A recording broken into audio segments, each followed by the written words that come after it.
brought to you by V-Guard.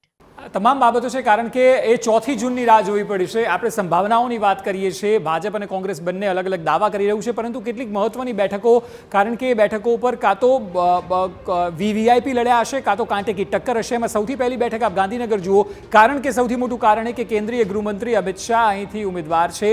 લગભગ જે પ્રકારે સોનલબેન પણ પ્રચારમાં ખૂબ નીરસ દેખાયા છે.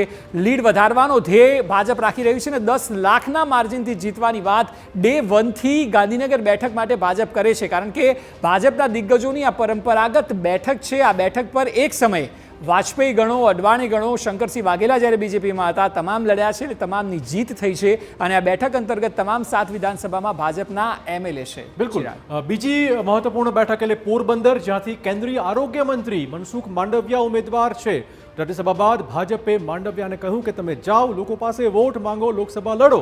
અર્જુન મોઢવાડિયાએ પક્ષપલટો કરતા ભાજપને લાભ થશે તેવી ચોક્કસ અપેક્ષાઓ સેવાઈ રહી છે.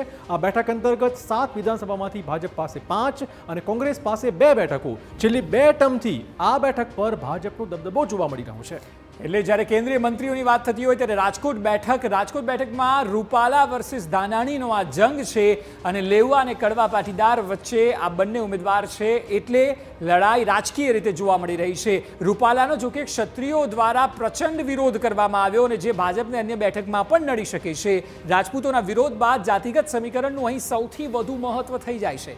છેલ્લી 2 ટર્મથી રાજકોટ બેઠક પર ભાજપની જીત થઈ રહી છે. વધુ એક મહત્વપૂર્ણ બેઠક છે જ્યાંથી પણ કેન્દ્રીય મંત્રી લડી રહ્યા છે. આ બેઠક એટલે ખેડાની બેઠક. કેન્દ્રીય મંત્રી દેવુસિંહ ભાજપના ઉમેદવાર. છેલ્લી 2 ટર્મથી ભાજપની આ બેઠક પરથી જીત થઈ રહી છે. 2019ની વાત કરીએ, 3,67,000થી વધુ મતે ભાજપનો વિજય થયો હતો. આ બેઠકમાં 8 લાખથી વધુ ક્ષત્રિય લોકો છે, મતદાતાઓ છે.